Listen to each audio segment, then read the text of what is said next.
Bonjour à toutes et tous. Je suis Marie-Lise Fernandez, chargée du dossier sectoriel au sein du service orientation de la direction régionale de Pôle emploi Grand Est. Je vous souhaite la bienvenue sur cet atelier sectoriel dédié au secteur des travaux publics. Cet atelier a été construit en partenariat avec le Conseil régional, mais aussi la Fédération régionale des travaux publics.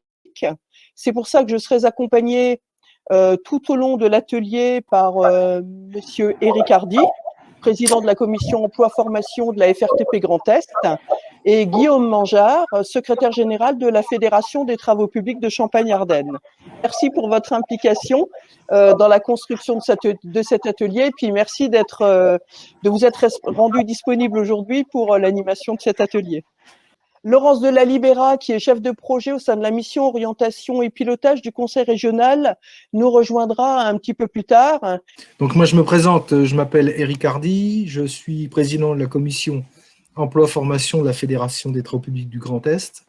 Et donc Guillaume Mangeur qui m'accompagne cet après-midi et mes confrères de la Fédération des travaux publics, on va essayer cet après-midi de vous présenter le secteur des travaux publics et tous les métiers qui la composent.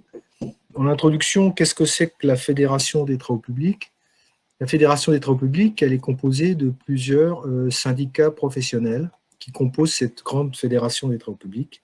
Ce sont des syndicats de spécialité. Je suis moi-même président de l'un de ceux-là. Il s'agit du syndicat Route de France. Et vous avez d'autres syndicats qui sont le syndicat des canalisateurs, le syndicat des terrassiers, vous avez le syndicat SRTP qui regroupe toutes les PME de la profession. On y retrouve également le syndicat des gens qui font l'entretien des ouvrages d'art, des ponts, etc. Les gens qui réalisent des réseaux secs. Et Guillaume, j'en oublie parce qu'il y en a de nombreux. Aussi les gens qui font des travaux sur les voies ferrées. Il y a d'autres spécialités, mais voilà, je pense qu'on a cité l'essentiel. Voilà. Donc on est une grande famille pour le Grand Est, puisqu'on représente environ 25 000 salariés sur ce quart nord-est. Et nous sommes environ 700 entreprises de taille variée. Enfin, pour l'essentiel, nous sommes des entreprises de plus de 50 salariés en règle générale. Alors là, on vous propose voilà un petit quiz. Alors simplement pour bien vous expliquer par la suite ce que représentent les travaux publics. Les réponses. Donc sur la première image sur votre gauche, c'est une activité, enfin c'est un bâtiment. Sur la deuxième image, c'est bien une activité de travaux publics. Hein, il s'agit de travaux de voirie. Et sur la troisième image, ce pont, cet ouvrage d'art, il s'agit bien également d'une activité de travaux publics. Voilà, on souhaitait vous proposer ces petites images en introduction pour bien différencier en fait les travaux publics à l'intérieur de la famille du BTP. On emploie souvent le terme BTP. Donc, à l'intérieur de BTP, il y a bien le bâtiment, ce qui nous abrite, hein, évidemment, toutes les constructions collectives, individuelles. Et les travaux publics, c'est, pour faire simple, tout ce qui nous relie, donc les voies de communication, les infrastructures qui permettent d'avoir accès à l'eau, aux énergies, qui interviennent également dans la gestion de l'environnement, l'aménagement du cadre de vie. Voilà, et donc on va vous présenter rapidement une petite vidéo pour justement introduire ce que sont les travaux publics. Les entreprises de travaux publics travaillent chaque jour à la construction et l'entretien des infrastructures de demain. Elles nous apportent l'eau, l'électricité, le gaz, le haut débit et l'ensemble des moyens de transport qui permettent de nous déplacer. Les projets sont tous uniques et réalisés sur mesure. Les entreprises de travaux publics ont pour mission de servir la population locale et d'améliorer toujours plus le cadre de vie. Elles participent à la construction d'infrastructures que vous fréquentez régulièrement, équipements sportifs, skateparks, pistes de BMX. Près de chez soi ou à l'international, les entreprises de travaux publics proposent des métiers passionnants, avec de nombreuses possibilités d'évolution. Envie d'être sur le terrain ou en bureau, qu'on ait fait de longues études ou non, homme ou femme, chacun y a sa place. En France, ce sont 8000 entreprises, dont 700 dans le Grand Est, avec 25 000 salariés qui œuvrent au développement du territoire. Pour concevoir les villes de demain, elles cherchent chaque jour à recruter parmi une large palette de métiers.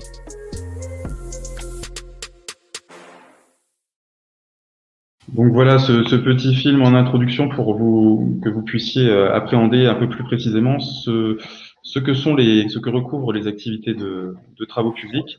Vous détailler un peu plus les différentes activités, spécialités. Eric. On retrouve, effectivement, on peut le lire, hein, vous avez tout ce qui est terrassement. Hein, souvent, on nous retrouve sur tous ces grands chantiers de terrassement qu'il peut y avoir, chantiers autoroutiers, des chantiers de plateforme, etc. On retrouve aussi sur tous les chantiers, les grands chantiers d'aménagement, en tout cas pour faire les alimentations électriques dans nos villes ou nos campagnes, puisqu'on a des sociétés spécialisées dans la distribution électrique, hein, dans l'aménagement, dans la construction de ces lignes électriques. On travaille, comme je vous disais tout à l'heure, on construit et on entretient les voies ferrées. Nous sommes aussi en capacité, et pour quelques entreprises spécialisées, de réaliser des fondations spéciales. Donc pour réaliser, par exemple, quand on construit un bâtiment dans une zone qui n'est pas capable de supporter le poids du bâtiment, on est obligé de construire des fondations spéciales qui permettent de consolider le sol. On réalise également des travaux maritimes fluviaux. Alors c'est vrai que dans le coin, il y a peu de travaux maritimes, hein, on est loin de la mer évidemment, mais on réalise des travaux de remise en état des canaux, notamment on les réétanche ou bien on fait des écluses, c'est des travaux qui se voient assez fréquemment, quelques travaux souterrains, et on va bientôt être concerné par les travaux du chantier de Bure, vous savez, dans le cadre de CIGEO sur la Haute-Marne et la Meuse. Bien sûr, nous réalisons des travaux de génie civil, c'est ce qu'on vous montrait, des ponts, des ouvrages d'art, et puis toutes les canalisations d'eau potable, d'eau pluviale, d'eau usée, tout ce qui est transport d'eau potable, tous les réseaux secs qu'on peut avoir, notamment la fibre optique, le téléphone, etc., l'électricité, l'éclairage public. Tout ça, ce sont des métiers qu'on retrouve chez nous. Et puis la construction est bien évidemment des routes, comme de leur entretien, hein, que ça va de la voie du trottoir en passant par la voie, l'autoroute, et puis les aménagements urbains type pistes cyclables, etc. Voilà. Donc ça va de la plateforme aéroportuaire à la descente de garage. Voilà ce qu'on peut retrouver dans ces métiers. Donc c'est des métiers qui sont quand même très vastes. Comme on vous le disait tout à l'heure, il y a environ 700 entreprises sur notre quart nord-est, en tout cas dans le Grand Est. Et on remarquera que l'essentiel des salariés fait partie d'entreprises de plus de 50. Hein, vous voyez, dans la répartition des effectifs, l'essentiel de nos salariés est là. Hein. Nous sommes généralement assez structurés. On retrouve également sur ce tableau la répartition du chiffre d'affaires par spécialité. Vous voyez dans la case orange, j'arrive pas bien à lire, mais ça doit être 40% que je lis.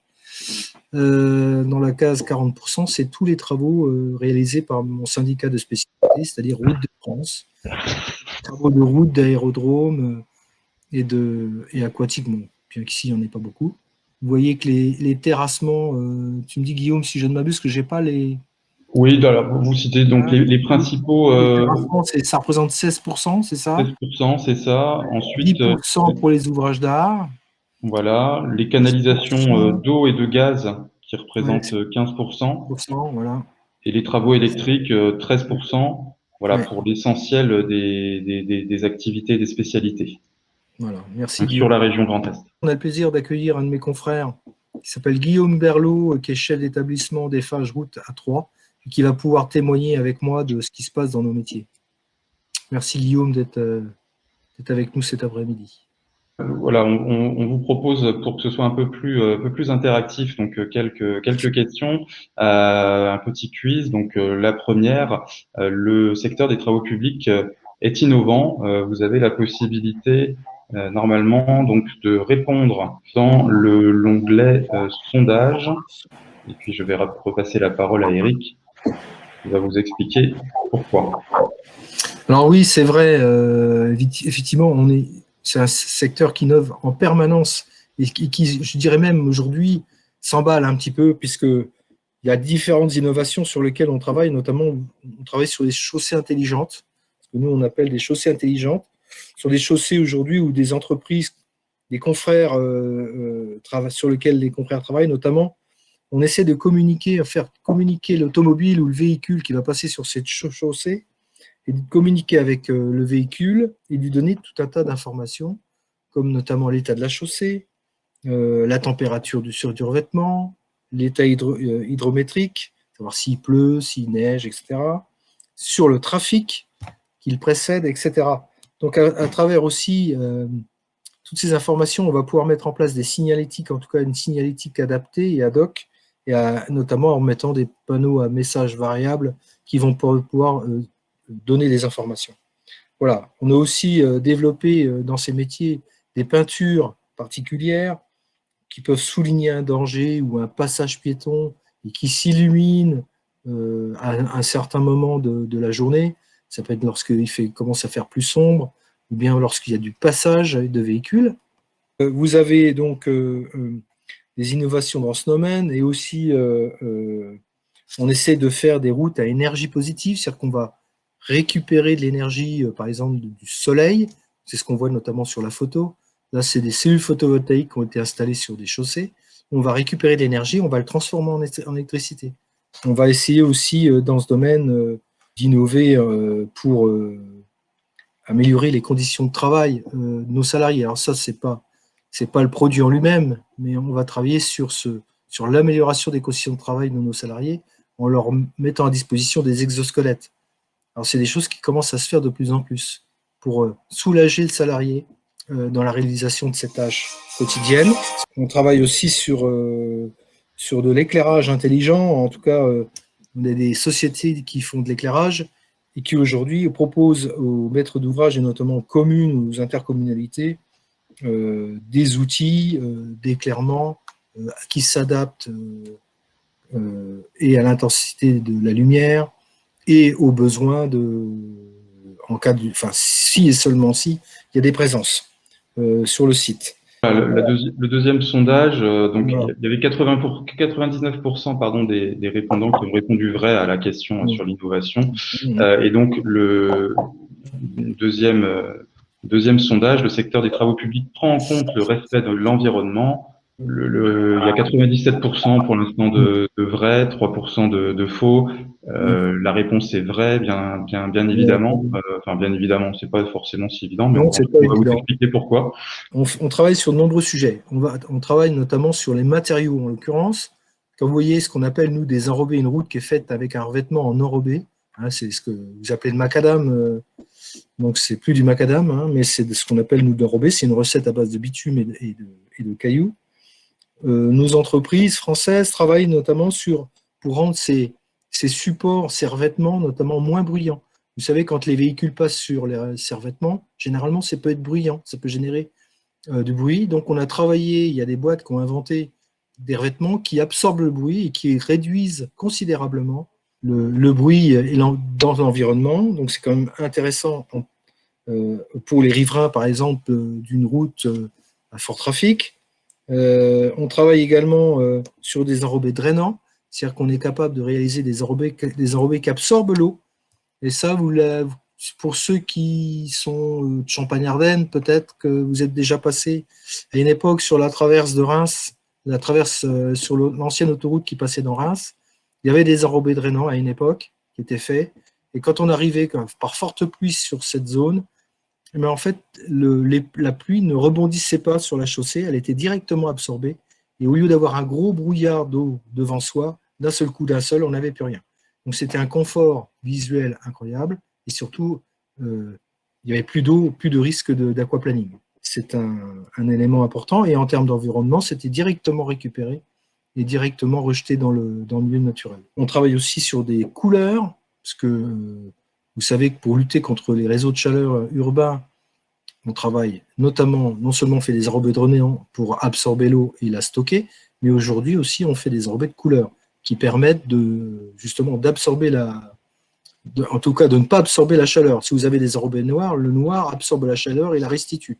Alors que si vous avez des enrobés de couleur peut-être plus claire, l'enrobé en lui-même ne va pas restituer cette chaleur. Il va rejeter ses rayons.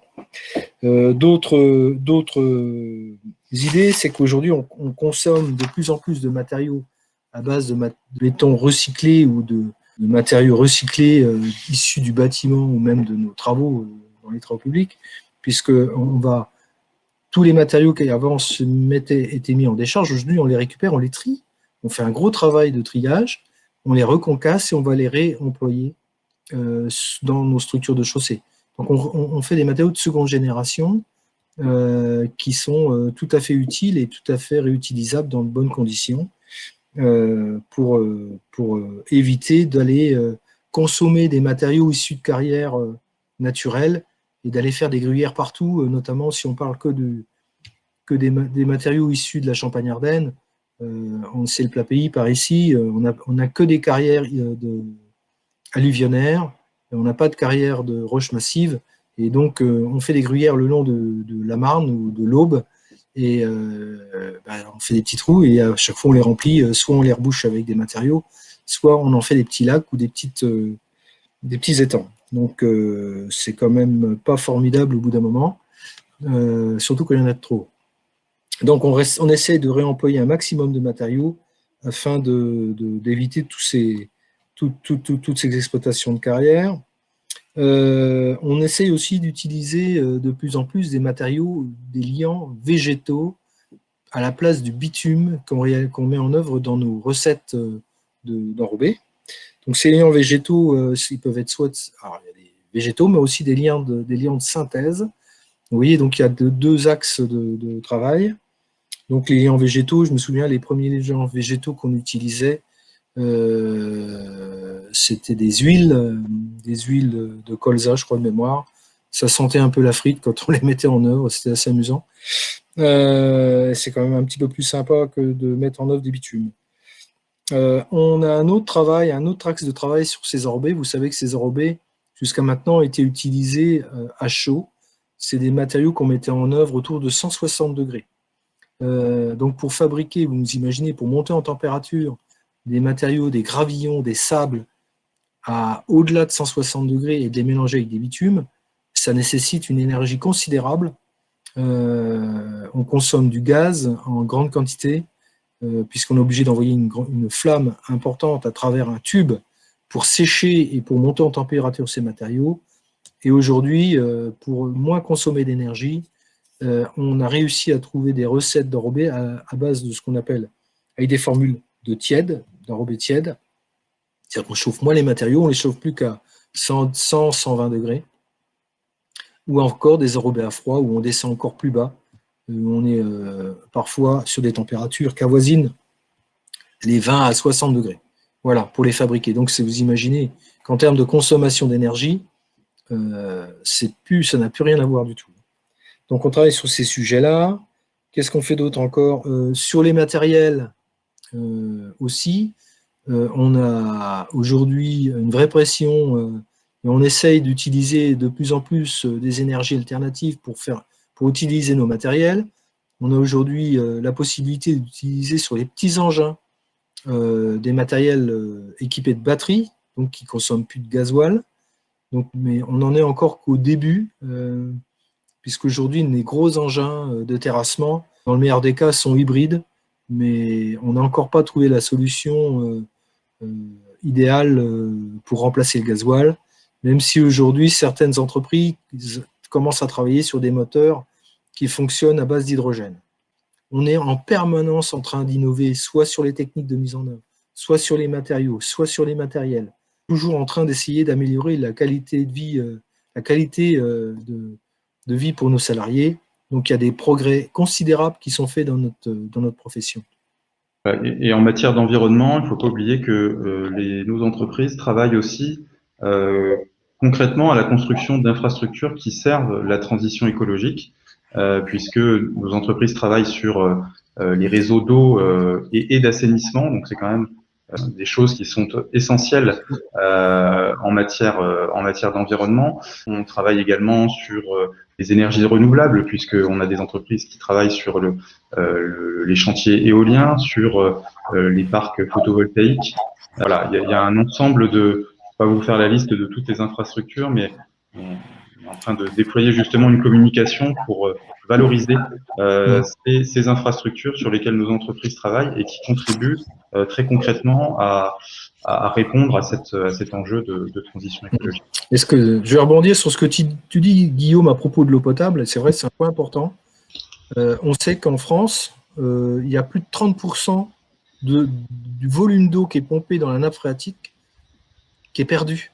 C'est-à-dire qu'entre l'endroit où on va le pomper pour vous l'amener dans le tuyau et arriver jusqu'à votre robinet, il faut savoir qu'à chaque fois qu'il y a un mètre cube qui arrive chez vous, on en a perdu 300 litres sur le parcours. Donc il y a un vrai travail là-dessus à faire, à remettre en état tous les réseaux, parce qu'il y a trop de pertes, quoi. Vous imaginez un peu ce que ça peut coûter à tous. Une facture d'eau potable, elle est quand même assez élevée, et je pense que si on avait des réseaux qui étaient étanches et qui ne perdaient pas un tiers de ce qu'elle transporte, la facture au bout serait peut-être un peu moins salée. Voilà, donc après cette présentation du secteur assez général, on va rentrer un peu plus dans le concret, donc en présentant les principaux métiers des travaux publics. Donc on les a segmentés en 3 catégories. On va d'abord vous présenter les métiers de l'exécution de chantier, et on verra ensuite les métiers de la préparation et de l'encadrement de chantier. Donc sur les métiers de l'exécution de chantier, donc vous avez la liste sous les yeux. Vous avez d'abord le constructeur de route. Donc c'est une personne qui va travailler sur des chantiers, donc comme son nom l'indique, des chantiers routiers, des chantiers de voirie, en construction ou en entretien, qui va être appelé à réaliser l'ensemble des tâches sur ces chantiers. Qui va construire toutes les structures de chaussée, qui va participer aux structures, à la mise en œuvre des matériaux, de la couche de fondation jusqu'à la couche de roulement. Et ensuite, vous avez ce qu'on appelle, nous, le constructeur de voirie urbaine. Alors, c'est une personne qui va être plus amenée à construire, à poser les bordures, à poser des pavés, à poser des dalles.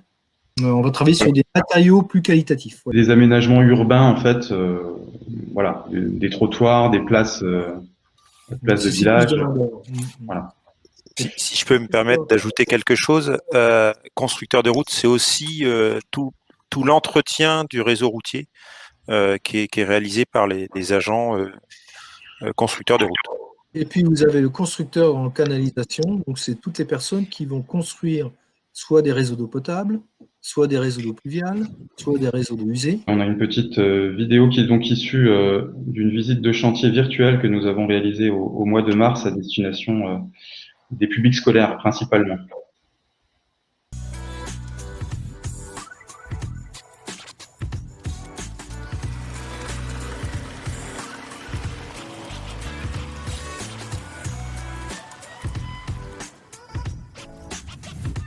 Allez, ça s'active toujours sur le chantier, hein, on voit toujours les engins. Et puis Franck, il est là-bas, on va aller le retrouver.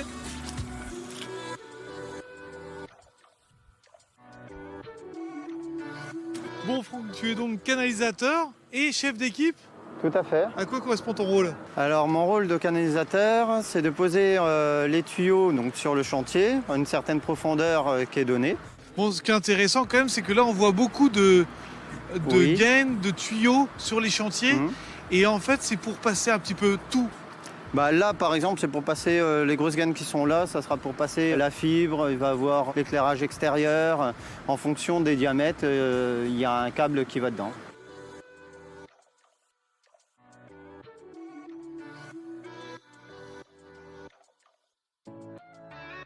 Alors, comment on en arrive à être canalisateur? C'est quand tu as commencé, quel parcours tu as eu toi pour arriver là? Il y a beaucoup sur le terrain parce qu'on sort de l'école mais on ne connaît pas forcément les choses.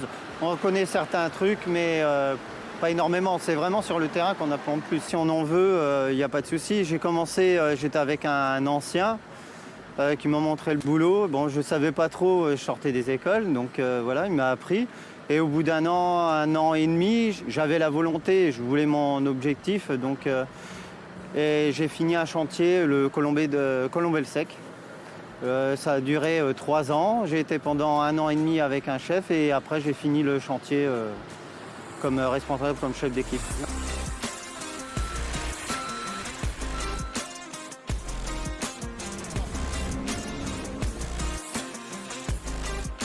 Bon, allez, une dernière question, Franck. Quelle réalisation t'a rendu le plus fier? En tout cas, qu'est-ce qui t'a rendu le plus fier dans ton métier? Bon, il y en a plusieurs, mais c'est le principe, c'est de partir d'un champ vague et puis en fin de compte de faire comme un lotissement de A à Z et de faire les trottoirs, les enrobés, la route et puis voir après par la suite en repassant qu'il y a eu tout un lotissement, les maisons qui se sont construites et des familles qui se sont installées. Tu te dis que tu as contribué? J'ai contribué à ces familles qui ont pu avoir un foyer du coup, parce qu'il n'y aurait rien, on n'aurait rien fait, ils n'auraient pas pu s'installer à cet endroit. Tu penses aux autres, toi? Voilà. Bah écoute, pour tout ça, franchement, respect, Franck. Merci. Merci.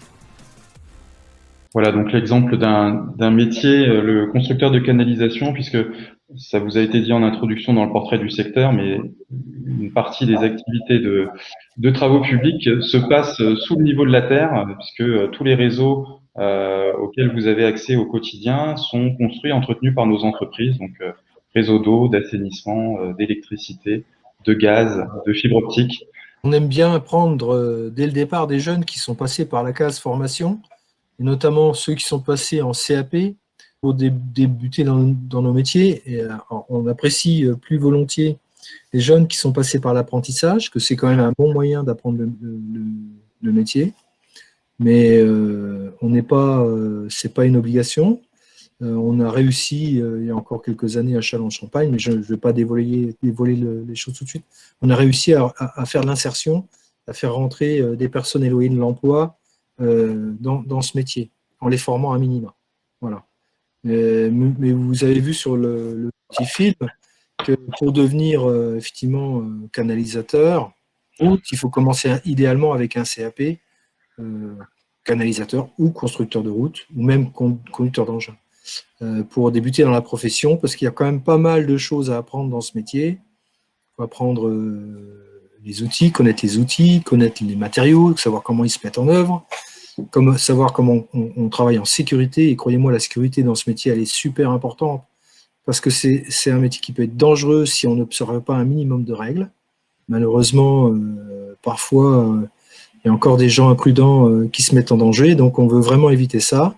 Vous avez également le constructeur d'ouvrages d'art, donc une spécialité un peu plus marginale, mais qui est malgré tout très d'actualité, puisque les ouvrages d'art, les ponts que vous connaissez, ont été construits maintenant il y a plusieurs dizaines d'années pour la plupart, et ont un besoin important d'entretien si on veut qu'il reste en état de fonctionnement. Et donc le constructeur en ouvrage d'art, pour de la construction, donc installer des coffrages, positionner les armatures, couler le béton, démouler le coffrage, a également donc réaliser en fait des tâches donc sur des ouvrages donc soit béton, soit métallique.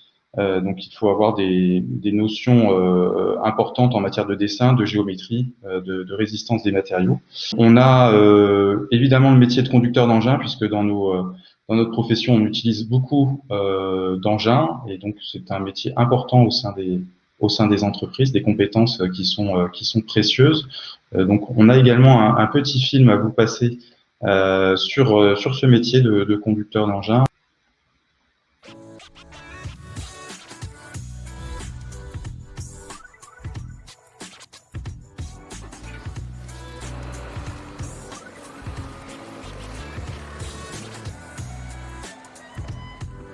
Bonjour Adrien. Salut. Ah, tu peux arrêter ta machine. Allez, on rentre dans le vif du sujet, on est avec Adrien. Adrien, tu es conducteur d'engin. Ouais. Et là, tu conduis une pelle à pneus. Une pelle à pneus, parce qu'il y a la pelle à pneus et la pelle à chenilles. Ouais. Tiens, vas-y, descends Adrien. Donc, explique-nous un petit peu ton métier, Adrien. Alors, mon métier, ça consiste à faire des terrassements, comme là on est en train de faire, des réseaux d'eau. ou de faire du réglage. Bon, conducteur d'engin, ça fait longtemps que tu es sur...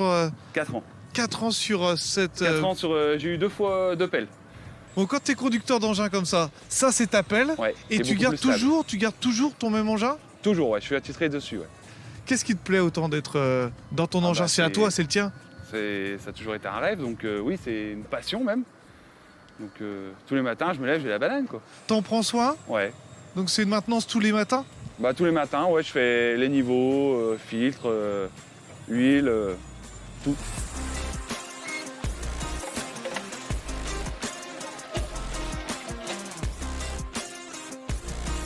Bon, on le voit, cette pelle, bon, elle est assez neuve, hein. Ouais. Qu'est-ce qui a changé par rapport aux pelles d'avant, d'antan? La base de la pelle n'a pas changé.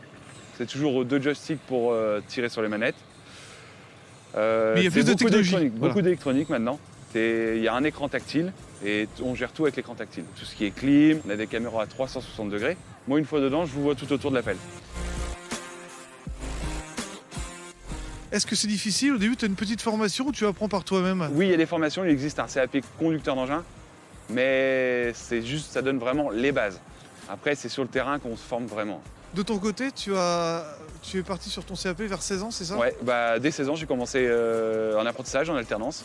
J'ai fait 15 jours à l'entreprise, 15 jours à l'école.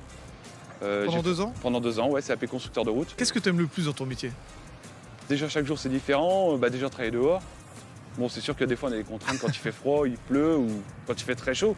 Mais on est bien, on est dehors. Travail d'équipe aussi, on le voit. Est-ce que tu coordonnes les personnes qui sont au sol? Bah, on se coordonne tous, en fait. Il y a quand même un chef de chantier, un chef d'équipe, mais on travaille tous mutuellement ensemble, quoi. Dès qu'il y a un truc qui va pas ou autre chose, on est toujours à dire, bah tiens, un coup là, un coup là. C'est vraiment du travail d'équipe.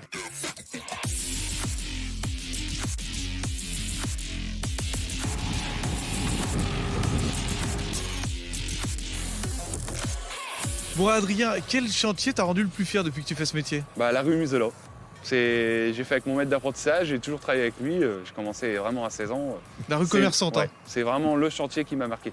Parce que déjà, les chantiers en ville, c'est vraiment pas commun à d'autres chantiers. Et niveau sécurité, c'est vraiment un cran au-dessus, quoi. Et puis tu te dis à chaque fois que tu repasses là-bas, c'est moi qui l'ai fait. Ah bah oui, tout à fait. Hein? Ah oui, c'est ça. Et cette C'est une reconnaissance. fierté, ouais. Bah, comme aussi un autre chantier fier, c'est la cathédrale, toute la place de la cathédrale qu'on a refaite. Et bah franchement, Adrien, respect. À présent, on va aller découvrir un autre métier, celui de canalisateur, avec Franck, tu le connais? Ouais, je connais, très bon collègue, ouais. Très bon canalisateur aussi. Et ben on va le découvrir, c'est parti. C'est un métier de part, hein. Nous, on s'aperçoit, et c'est assez d'ailleurs, que la plupart des jeunes de 16 ans qui viennent ou qui souhaitent nous rejoindre dans ce métier veulent toujours devenir conducteurs d'engin. C'est parce que quelque part, ils transportent un peu avec la manette, les joysticks, vous voyez un peu là, ils sont en train de jouer avec ça. Mais c'est bien, mais c'est pas suffisant parce que un engin, vous savez, ça fait 13, 14 tonnes, voire plus. C'est pas un jouet et ça peut être très dangereux pour les salariés qui travaillent à côté. Donc souvent, on aime bien, on invite les jeunes de 16 ans, en tout cas pour les mineurs, à commencer par un CAP constructeur de route ou canalisateur, comme Adrien, c'est ce qu'il expliquait, il a commencé par un CAP constructeur de route, et seulement après, en 1 an, il a pu faire un CAP conducteur d'engin, et pouvoir exercer la profession qu'il passionnait. Et je ne sais pas si vous avez remarqué, mais moi, enfin, en tout cas, c'est mon cas aussi, mais pour les 2 personnes qui ont été interviewées, Franck et Adrien, on sent des gens passionnés, comme moi je peux l'être encore aussi après toutes ces années. On exerce des métiers passionnants parce qu'on ne fait jamais la même chose. On construit des prototypes tous les jours. Alors, on a le plaisir, pour ceux qui sont à l'exploitation, de travailler dehors, à l'air libre. C'est quand même beaucoup plus sympa que d'être enfermé dans une usine toute l'année et de changer de lieu et de construire des ouvrages toujours différents, dans des lieux différents, avec des matériaux différents. Bref, c'est un vrai plaisir de travailler là-dedans, puisque ce n'est pas monotone du tout, quoi. Et c'est un travail d'équipe, comme le disait Adrien tout à l'heure. On travaille tous ensemble, on a un ouvrage à construire ensemble et on ne peut pas le construire seul. C'est impossible. Donc on est une équipe et on gagne tous ensemble, on réussit tous ensemble. Et ça fait une vraie famille, tout ça. Voilà ce que je voulais vous dire à propos de la passion qui peut se traduire dans les quelques images, les quelques minutes qu'on a vues. C'est pas un vain mot. la passion, elle est là. Pour compléter, Eric, on voit aussi la possibilité d'évolution d'un constructeur de route qui aura fait un CAP en constructeur de route, qui aura eu une formation constructeur de route ou canalisateur, et sa possibilité d'évoluer vers un poste de conducteur d'engin. C'est quelque chose d'important dans nos métiers où en fait un salarié qui rentre sur un métier peut en faire un autre au cours de sa carrière au sein de nos mêmes entreprises. Tout à fait, Guillaume. Et c'est même une richesse, je dirais, pour les entreprises qui ont des salariés capables de soit de faire de la maçonnerie, soit de conduire un engin, ou conduire un engin, conduire un camion, etc. C'est une richesse pour l'entreprise. La polyvalence, c'est quelque chose qu'on recherche absolument. Et au-delà de ça, même encore au-delà, parmi tous ces chauffeurs d'engins, parfois, on a des salariés qui se révèlent être des vrais managers. Je pense notamment à quelques chauffeurs niveleuses ou quelques chauffeurs de pelle, souvent. C'est ceux-là qui se révèlent. On peut en faire des chefs d'équipe, voire des chefs de chantier. Donc, vous voyez, l'ascenseur social fonctionne dans ce métier. Et c'est important de le rappeler. Le diplôme ne fait pas tout. Donc, on va continuer sur les métiers donc d'exécution avec des métiers qui concernent plus donc les électriciens, donc une autre spécialité des travaux publics, donc, le monteur de réseau électrique, monteur en éclairage public. Ce sont des métiers assez proches, donc des personnes qui vont travailler sur l'installation et la maintenance des lignes électriques. Il faut appréhender le travail en hauteur, hein, c'est une des spécificités de ce métier. Les aspects sécurité sont également très importants, mais comme dans tous les métiers des travaux publics, c'est un leitmotiv. Vous avez également le métier de monteur câbleur en fibre optique, donc c'est particulièrement d'actualité puisqu'avec le déploiement de la fibre sur la région, on a beaucoup d'entreprises qui travaillent à ce déploiement. Donc voilà, ces métiers sont accessibles avec au minimum un CAP électricien, voire le bac pro métier d'électricité. Et il y a également des titres professionnels, donc monteur réseau électrique aéro-souterrain et installateur réseau de télécommunications. Le métier de charpentier métallique, alors c'est plus marginal, hein, puisque c'est des constructions métalliques, donc des ouvrages d'art en construction métallique, il y en a assez peu. Je ne vais pas m'attarder dessus. Par contre, on retrouve dans toutes les entreprises des mécaniciens d'engins, puisque étant donné que les entreprises utilisent beaucoup d'engins, il faut pouvoir les maintenir, les entretenir. Alors, les conducteurs d'engins sont amenés à faire un minimum de maintenance, mais il y a des personnes dédiées à ça. Donc, je ne sais pas si Guillaume ou Eric, vous souhaitez dire l'importance de ce métier dans les entreprises. Un matériel, ça s'entretient évidemment. Et on a tas de contrôles à effectuer assez régulièrement, tous les 6 mois à peu près, ce qu'on appelle nous les VGP. Hein, on doit vérifier que les engins de levage sont en capacité de garder leur charge en l'air sans que la charge ne redescende. Enfin, il y a tout un tas de contrôles à faire, je ne vais pas rentrer dans le détail, mais ça nécessite d'avoir des mécaniciens qui assurent l'entretien de ces matériels en permanence. Et croyez-moi, la partie mécanique, c'est quand même un gros volet dans nos entreprises. On est toutes les boîtes ont des mécaniciens chez elles, hein, voire plusieurs. C'est surtout qu'on a du matériel spécifique et de plus en plus technique, de plus en plus développé. D'ailleurs, on l'a vu dans la vidéo, hein, Adrien le dit, c'est de l'électronique embarquée, c'est beaucoup de choses. Et aujourd'hui, c'est un métier qui devient de plus en plus technique aussi. Ça nécessite des compétences importantes. Aujourd'hui, un mécanicien, à minima, a un CAP. On a des chefs d'atelier aujourd'hui, ils sont tous au moins Bac+2, Bac+3, minimum. En électricité, en hydraulique, il faut être dieseliste. Enfin, vous voyez, c'est le champ du mécanicien, en tout cas, le champ d'application, il est vaste. Le dernier métier sur l'exécution de chantier, c'est la fonction de technicien de laboratoire. Je sais pas, Eric, Guillaume, si vous voulez en dire quelques mots. C'est pareil, je pense qu'Eric tout à l'heure à parler d'innovation, à parler d'exécution de chantier. Bon, toutes les réalisations sont faites et contrôlées pour répondre à des normes, pour répondre à des règles de construction. Donc, des techniciens de laboratoire sont dans les différentes entreprises pour contrôler cette exécution, mais aussi pour participer au développement des nouvelles techniques, des nouveaux produits innovants, etc. Voilà. Et c'est pour ça qu'on recherche.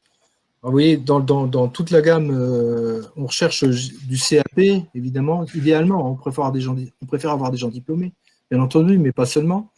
Mais on va embaucher des gens du CAP jusqu'à l'ingénieur, sans problème.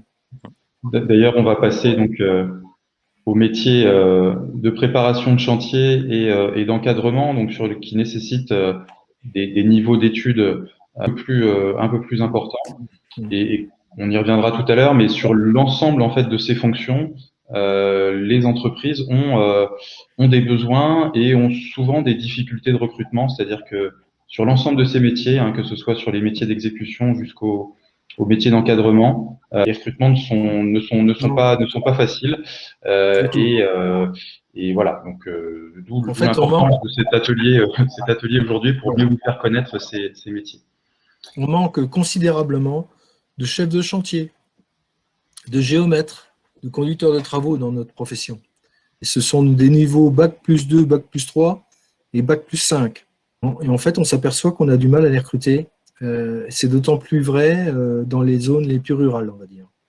Les zones urbaines, ça va à peu près. Mais dès qu'on s'éloigne un peu des gros centres urbains, évidemment, ça devient un petit peu plus compliqué. On peut parler un peu du métier de chef de chantier, qui est quand même le métier phare le plus connu, je dirais, comme le conducteur d'engin. Souvent, ce sont des gens qui ont un Bac plus 2 à minima, voire un Bac plus 3, licence, un niveau de licence. Demain, vous savez que le DUT va être remplacé par un BUT, un bachelor universitaire. Donc, à la rentrée prochaine, ça devrait démarrer. Donc, on risque de recruter d'ici 3 ans à ces niveaux-là. Voilà ce que je peux dire sur ces métiers. Donc, on est déjà dans le chef de chantier, pour résumer un peu son métier, c'est quoi? C'est qu'il est le garant de la construction, le garant du délai, le garant de la bonne réalisation des travaux et de la sécurité sur son chantier. Et le garant du prix de revient sur le chantier. C'est généralement ce qu'on demande à un chef de chantier. Mais croyez-moi, ce n'est pas une simple affaire, parce qu'on a énormément de règles à respecter, énormément de sécurité à prendre en compte, notamment au travers de tout ce qui est réseau enfoui. Vous savez que quand on va terrasser quelque part en ville, on va retrouver à chaque fois systématiquement quasi le gaz, l'eau, l'électricité, les réseaux d'eau pluviale, les réseaux d'eau usée, etc., etc. Et des réseaux qui peuvent être très dangereux. Si on tombe sur du gaz basse pression, c'est extrêmement dangereux de détruire ou d'abîmer un de ces réseaux. On a déjà vu, nous, malheureusement, il y a quelques mauvaises expériences où on a mis le feu dans quelques maisons parce que l'étincelle, la basse pression, et ça brûle, ça explose tout de suite, quoi. Le gaz, l'électricité, c'est très dangereux pour les salariés. Vous imaginez, on met un coup de pioche dans un réseau électrique, on peut l'électrocuter. Donc, vous voyez, il y a énormément de précautions à prendre quand on construit. On ne s'en rend pas compte quand on regarde ça de l'extérieur. Énormément de consignes de sécurité à respecter et à faire appliquer à l'ensemble des personnes qui sont sur le chantier, notamment le port des équipements de protection individuelle. S'assurer que les riverains puissent circuler correctement autour du chantier, ou en tout cas s'assurer de la sécurité des riverains aux abords du chantier. Et puis, je veux dire, savoir construire correctement, mettre les bonnes personnes au bon moment, pour faire le bon ouvrage et contrôler l'ensemble des ouvrages exécutés.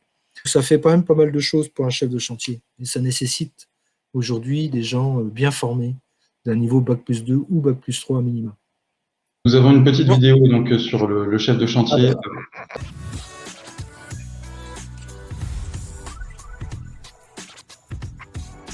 Nous sommes à présent à la Vos, site de la future maison d'arrêt, tout près de Troyes. Vous voyez, il y a beaucoup de travaux autour de moi. Et pour orchestrer tous ces travaux, on va retrouver Bastien, les chefs de travaux, chefs de chantier. C'est ça ton métier, c'est ça exactement? Oui, bonjour, oui, c'est exactement ça, chef de chantier. On organise tout au départ avant vraiment l'arrivée des équipes et on planifie tout, le matériel, le personnel à mettre en place. Et après, vraiment dispatcher les équipes, organiser tous les jours, faire le suivi des budgets, des plannings, des rendements et des fournitures et contrôler bien sûr la qualité du travail des équipes. Vous pouvez le voir ici, il y a quand même pas mal de monde, pas mal d'équipes à gérer, à faire aussi qu'il y ait une bonne entente entre les équipes et une belle cohabitation avec tout le monde. Qu'est-ce qui te plaît le plus chaque jour dans ton métier? Le plus chaque jour, c'est de faire des choses différentes tous les jours. Voilà. Et de voir l'avancement aussi de nos travaux. On part vraiment de quelque chose d'un point A et on voit le projet sortir de terre et c'est un peu le côté fierté où une fois qu'on a fini nos tâches avec nos équipes, voilà, on sait qu'on a participé à ça et c'est des choses qui restent longtemps. Donc, en plus, c'est vrai qu'on est un métier où c'est qu'on ne se voit pas vraiment tout le temps nos travaux à part les chaussées, les routes qu'on voit, mais on ne s'imagine pas. Ici, on va être quand même sur 24 hectares où on va poser près de 20 km de réseau.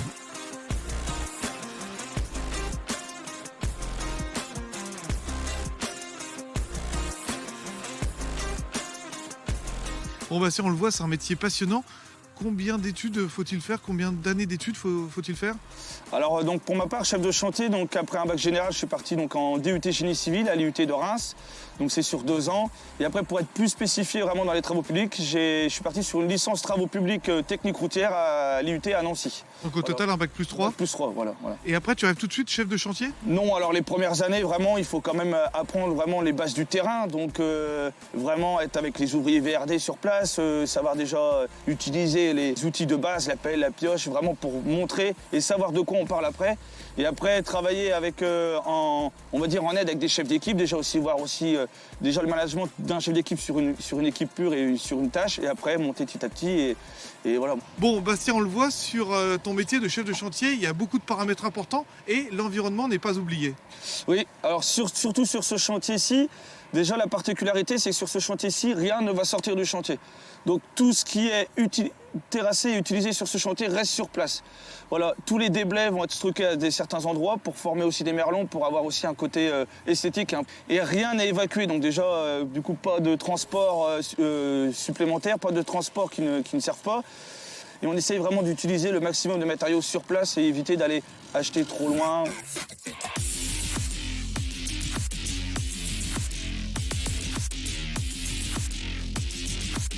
Quel est le projet qui t'a rendu le plus fier depuis que tu es ici? Alors le projet le plus fier, c'est un projet à Chaours, d'où je suis originaire. En fait, c'est le travail sur une cidrerie. C'est le premier, on va dire, gros marché que mes patrons m'ont donné le plaisir de gérer. En fait, c'était pas des travaux, on va dire, banaux de réfection de chaussée. On a vraiment fait tout de A à Z, les terrassements, les bassins, passer les réseaux et tout ressortir de terre. Et c'est le premier beau chantier que j'ai fait vraiment pour ma part. Et bien franchement, Bastien, respect, on a vraiment bien compris ton métier de chef de chantier. Bah, merci à vous. Merci. Oui, sans la fierté, la fierté d'avoir construit quelque chose, on laisse des traces. Hein. Moi, on a tous mes confrères. Je pense que Guillaume Berlot, avec moi, à chaque fois qu'on discute avec mes confrères de nos chantiers et du parcours qu'on a tous eu, on a tous en tête quelque part un chantier qu'on a eu la chance et le plaisir de construire et qui nous rend vraiment fiers. Alors, je vais vous dire le mien, comme ça ce sera fait. Moi, je suis d'origine sparnassienne, je suis d'Épernay et j'ai eu l'immense plaisir et la grande fierté d'avoir fait l'avenue de Champagne à Épernay, qui est quelque part qui ressemble un peu pour les Champenois qui connaissent. C'est les petits Champs-Élysées de la Champagne-Ardenne. C'est une magnifique rue faite bordée de magnifiques pavés et de bordures extraordinaires qui soulignent toutes les entrées de la capitale de la Champagne, parce que moi j'estime que c'est Épernay la capitale de la Champagne, et qui souligne et qui met en valeur toutes ces belles maisons de Champagne. Voilà. Je pense qu'on a la chance de faire un métier dans les travaux publics où en fait toutes nos exécutions restent visibles et on peut passer dessus, on peut les voir, je dirais, tout au long de leur vie.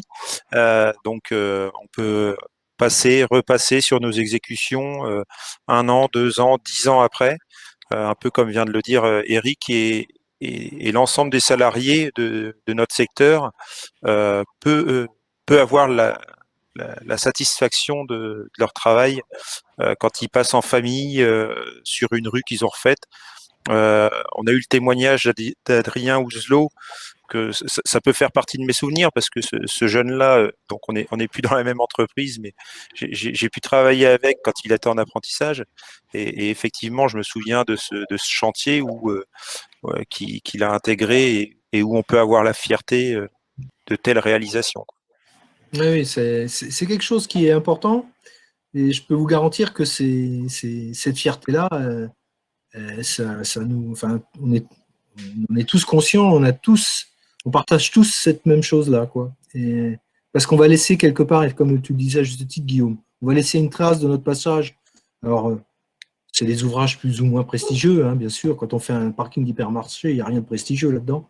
Malgré tout, on a eu plaisir de le construire. On sait comment il a été fait, dans quelles conditions il a été fait.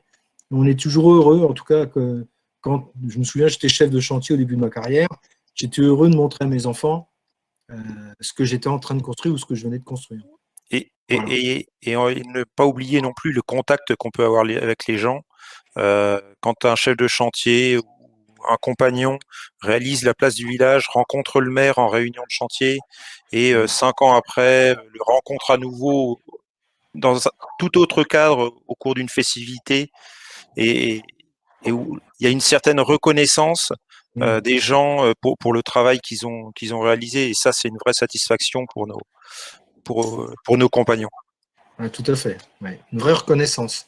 D'ailleurs, c'est pour ça que dans nos métiers, souvent, on fait ce qu'on appelle, nous, à la fin, quand on a fini un chantier, on fait pour fêter ça et pour marquer notre passage et souligner, se souvenir, quand on inaugure souvent nos chantiers, on finit toujours par un barbecue ou quelque chose, ou à la fin du chantier, et qu'on partage avec les maîtres d'ouvrage ou les maîtres d'œuvre, quand on livre l'ouvrage.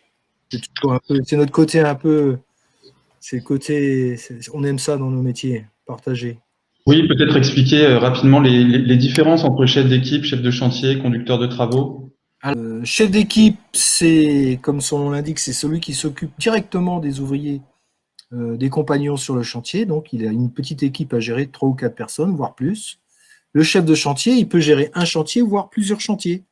Donc, il s'appuie sur l'expertise des chefs d'équipe pour construire, implanter, organiser, planifier, gérer quelques chantiers, 1 ou 2 chantiers, ça dépend, voire 3.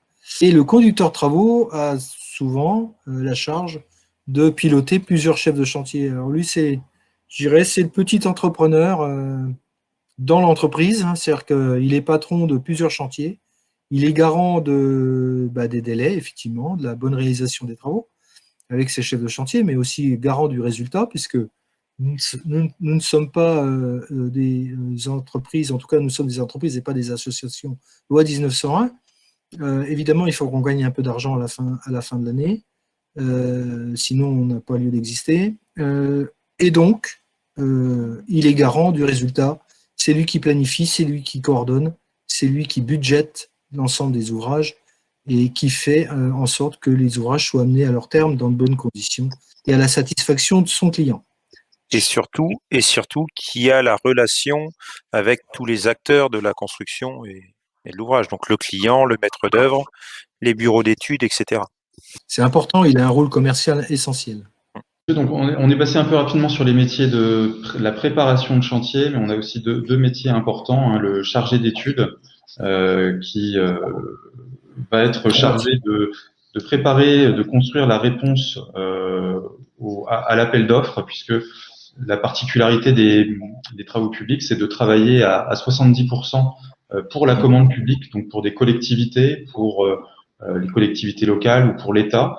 Et donc, le chargé d'études, il a à la fois des compétences techniques, économiques, pour présenter la meilleure réponse à l'appel d'offres. Tout à fait, oui, c'est un rôle essentiel dans nos structures d'entreprise, parce que si on ne gagne pas de chantier, l'entreprise ne peut pas exister. Donc, pour gagner des chantiers, il faut savoir répondre aux appels d'offres correctement et faire des beaux dossiers, savoir calculer le prix de revient le plus faible possible pour espérer remporter ces marchés. Et il a un rôle essentiel, hein, c'est un rôle clé dans l'entreprise, dans toutes nos entreprises. Un métier très, très technique. Tout à fait. Et un métier technique également sur lesquels il y a beaucoup de besoins, Voilà. d'entreprises qui cherchent à recruter parce que c'est une compétence, ce sont des compétences rares. Donc le métier de géomètre topographe. Alors, pour revenir sur le bureau d'études, hein, on a des gens qui sont comme les chefs de chantier niveau bac+2, bac+3 minimum, et on a des ingénieurs aussi hein, sur ces postes-là. Pour le géomètre topographe, c'est le même niveau d'études, c'est des bac+2, bac+3, idéalement des licences. C'est encore un métier à part, puisque le géomètre topographe, il a le devoir, enfin son travail, c'est d'aller faire des relevés du terrain naturel, hein, c'est-à-dire qu'on va mesurer, on va faire l'état des lieux, et ensuite il va concevoir, imaginer comment évacuer les eaux pluviales, les eaux usées, c'est-à-dire qu'il va tracer les réseaux, il va construire le parking, construire la voirie, mettre des codes d'altimétrie, des codes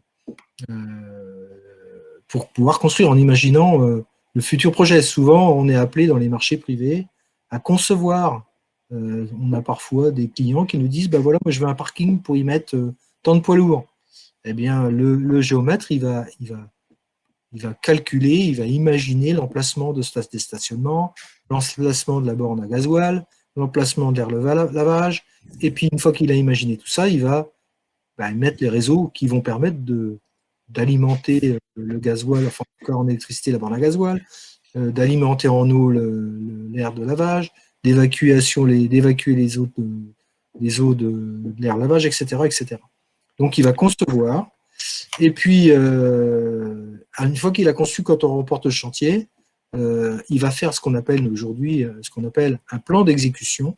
C'est-à-dire qu'une fois qu'on a gagné le chantier, on peut retravailler encore le dossier et on va faire un plan d'exécution qu'on fera valider par le maître de l'ouvrage qui va dire bah oui, ce que vous m'avez dessiné là, ça correspond bien à ce que je veux.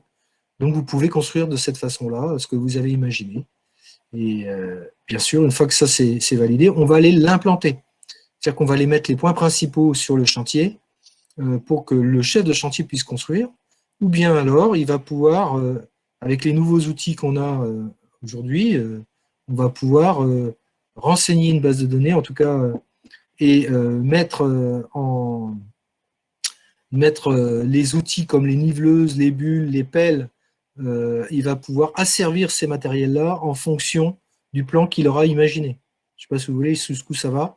C'est-à-dire que quand on fait une plateforme, par exemple, de terrassement, on peut donner le renseignement à la pelle qui terrasse de la profondeur à laquelle il doit terrasser et du lieu où il doit terrasser. Comme de la niveleuse ou du bulldozer qui doit travailler derrière. Le chauffeur de bulle ou le chauffeur de niveleuse, il va savoir comment orienter la plateforme et à quelle altimétrie il doit la livrer. Il n'y a plus besoin de piquer aujourd'hui sur nos chantiers quasiment. Tout est informatisé, on travaille en GPS, on travaille avec des lasers, et plus ça vient et moins on a besoin de matérialiser les points sur les chantiers. Voilà. On parlait d'innovation et de technologie, donc vous voyez, c'est aussi présent dans l'acte de construire en tant que tel, hein, dans les procédés, dans les méthodes d'exécution. Tout à fait. Oui.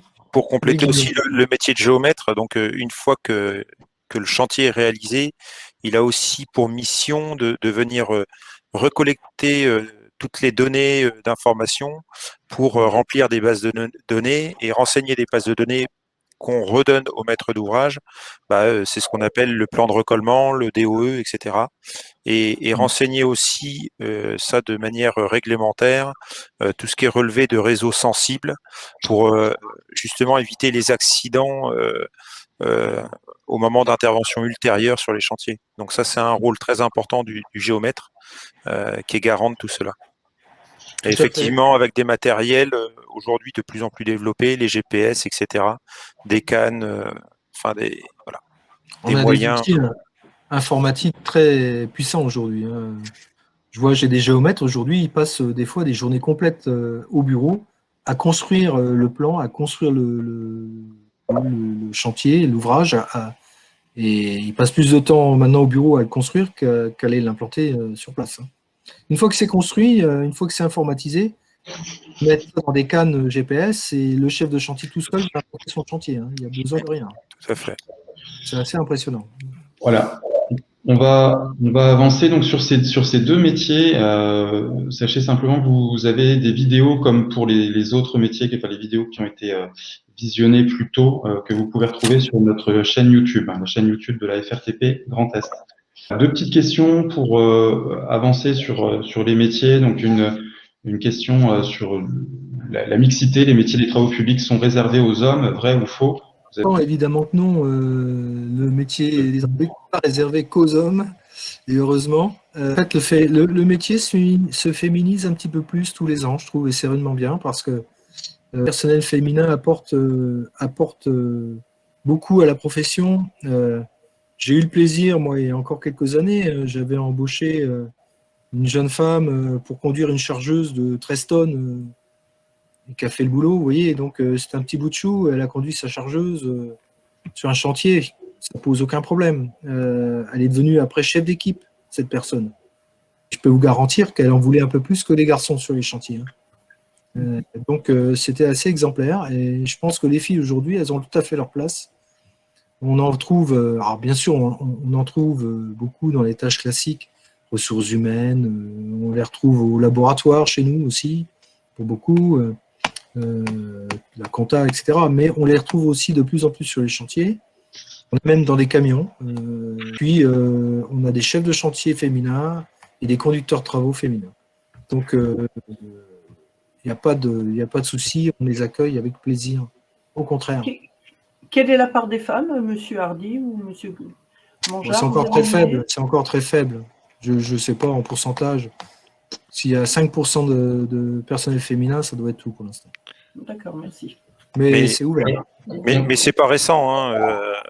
Aujourd'hui, j'ai une jeune femme au sein de nos équipes qui est rentrée il y a 15 ans en tant que chef de chantier chez nous. Aujourd'hui, elle a évolué, elle a un poste de chargée d'études. Mais voilà, c'est pas récent. Et alors, c'est peut-être encore trop peu. C'est certainement trop peu. Mais c'est vrai qu'on en a de plus en plus. Moi, je viens d'embaucher une jeune femme géomètre. Voilà. Donc, c'est une personne qui va être sur les chantiers et au bureau. Elle va faire les deux. Alors, on est à 11% d'effectifs féminins, un peu plus quand même. C'était 9% il y a quelques années, donc ça progresse. Et on est à 20% sur les niveaux cadres. Voilà. Mais aujourd'hui, c'est vrai que même sur des fonctions de chantier, c'est davantage faisable, enfin, c'est tout à fait faisable, compte tenu que les conditions de travail se sont aussi grandement améliorées ces 10-15 dernières années. Justement, les métiers des travaux publics sont pénibles, vrai ou faux? 61% a pensé que c'est vrai, donc que les métiers des travaux publics sont pénibles. Alors, archi faux. Pas du tout. Ils ne sont pas pénibles parce qu'ils sont déjà passionnants. Il n'y a pas de pénibilité véritable dans ce métier puisqu'on est assisté en permanence par des outils. Aujourd'hui, les bordures de 100 kg, parce qu'elles font 100 kg, les bordures, elles sont posées avec des poses bordures. Vous voyez, donc la tâche n'est pas du tout pénible. Et en plus, elle n'est pas répétitive. Donc, on ne peut plus pénibilité. On a un métier qui n'est pas plus pénible qu'un agriculteur. Aujourd'hui, un agriculteur, il est dans son tracteur, il est dans les champs. Et nous, on est sur un chantier, on est dehors. On est exposé de la même façon. Mais rassurez-vous, quand il neige, on rentre, on est aux intempéries. Quand il pleut trop fort, on se met à l'abri. Et quand il y a trop de soleil, on aménage les horaires de travail pour ne pas être au travail au moment des plus fortes chaleurs. Là, le petit épisode qu'on a eu récemment, il y a quelques jours, pour mes équipes, j'ai aménagé les horaires de travail. On a commencé à 6h30 du matin et on a terminé à, je ne sais plus, il devait être 15h ou un truc comme ça. Donc, vous voyez, on aménage, on est très souple dans ces entreprises. On est capable de faire des choses pour faciliter et améliorer les conditions de travail de nos salariés. Et on met à disposition des gilets rafraîchissants. Alors c'est des ça. choses qui sont pas. Voilà. Il y a beaucoup de choses qui ont été faites au niveau des outils, la sécurité et pour les conditions de travail. Beaucoup d'évolutions. C'est vrai qu'on souffrait de cette notoriété-là pour la pénibilité, mais c'était la mauvaise image de notre secteur d'activité. Aujourd'hui, ce n'est plus vrai du tout. Les outils sont beaucoup développés et les conditions sont nettement améliorées. Même les conditions d'accueil, aujourd'hui, je vous invite à visiter des chantiers. Les conditions d'accueil des salariés sur les chantiers sont Ça n'a plus rien à voir. Hein, optimum. Les engins sont quasiment tous climatisés aujourd'hui. Les camions avec des directions assistées. C'est d'un galop aussi. Voilà. La pénibilité, aujourd'hui, je pense que dans les travaux publics, elle est largement diminuée par rapport à ce qu'elle a été. Et elle est passée nettement en dessous de peut-être d'autres activités qui l'étaient moins auparavant. Alors justement, les tâches sont répétitives, vrai ou faux? 80% pensent que c'est faux, 20% pensent que c'est vrai. Et donc, la réponse, c'est faux. Parce qu'on change tout le temps, on fait jamais la même chose, tous les jours ça change. C'est ce que disaient les personnes interviewées tout à l'heure dans les petits films. Il n'y a pas une journée qui se ressemble. On a des outils. Aujourd'hui, les tâches répétitives qu'il peut y avoir, c'est quand on met en œuvre des chantiers de 10 hectares de plateformes. Mais là, on n'utilise que du matériel. Il y a très peu de personnel à pied sur des chantiers comme cela. Des tâches répétitives, non, on change tout le temps. Ça n'arrête pas, ça bouge. Si vous regardez les travaux qu'il y a dans votre rue ou dans une rue dans votre ville ou dans votre village, vous allez voir que tous les jours, ça bouge. Ils ne font jamais la même chose, les gars. C'est justement ce qui fait l'intérêt de ce métier, c'est qu'on ne fait que des prototypes et il n'y a pas une journée qui se ressemble. Pourquoi ? Parce qu'on n'utilise jamais les mêmes matériaux, on n'utilise jamais les mêmes matériels, on n'est jamais au même endroit, on fait toujours quelque chose de différent. Et c'est ce qui rend ce métier passionnant. Et la durée d'un chantier moyen, c'est à peu près un mois et demi, peut-être, quelque chose comme ça. Donc, ce qui fait que tous les mois, en fait, le compagnon va revenir sur un nouveau chantier et va reprendre du démarrage du chantier jusqu'aux finitions, jusqu'à sa livraison. Et puis, tous les mois et demi, il va changer, il va retrouver un autre environnement, un autre cadre. Voilà, donc ça va être très varié. Peut-être maintenant passer à la partie avec Alexia Capezio et Xavier Courcerol sur plutôt la partie formation. Donc peut-être Alexia, quelques mots de présentation avant votre intervention. Oui, bonjour à tous. Je suis Alexia Capezio, donc je représente la société À l'Emploi, le GEC Travaux Publics. Qui œuvre pour la profession et notamment, je vous parlerai de l'alternance. Bonjour à tous, donc Xavier Courcerol, je suis directeur régional adjoint de Constructis Grand Est. Donc Constructis Grand Est, c'est un OPCO, un opérateur de compétences. Donc on œuvre dans le champ de la formation, de l'emploi et des ressources humaines. Donc, comme vous voyez sur la slide, on a tous les ans 5000 jeunes, un peu plus de 5000 jeunes en formation. Il y en a à peu près 3000 qui sont en formation initiale dans les établissements secondaires et 2000 en établissement supérieur. Et sur les jeunes, là, on a à peu près 1000 jeunes qui ont choisi la voie de l'apprentissage sur les 5000. Donc, vous voyez, c'est quelque chose qu'on apprécie beaucoup, nous aussi, cet apprentissage. Sur le Grand Est, on a identifié 29 établissements qui forment les jeunes du CAP à l'école ingénieur et 70 parcours différents de formation. Vous voyez, vous avez des 22 CAP, 11 bac pro, 14 bac plus 2 et 23 bac plus 2, bac plus 5. Donc c'est assez vaste. Malgré tout, on a encore quelques trous dans la raquette, on a encore quelques lieux où on manque d'établissements de formation. Mais je ne vais pas développer ça maintenant, c'est pas le sujet. Bonjour à tous. Je vous présente donc la société À l'Emploi, qui est une société qui a été créée en 2006 et qui est composée de 4 GEC. Donc un GEC travaux publics et un GEC bâtiment, ainsi que 2 autres GEC dans d'autres secteurs d'activité. Donc ces structures sont des structures associatives qui ont été créées il y a plus de 20 ans et qui font partie d'un réseau national qui est composé lui-même de 180 entités donc qui sont des groupements d'employeurs pour l'insertion et la qualification, qui sont spécialisés dans des domaines d'activité qui peuvent être bien différents.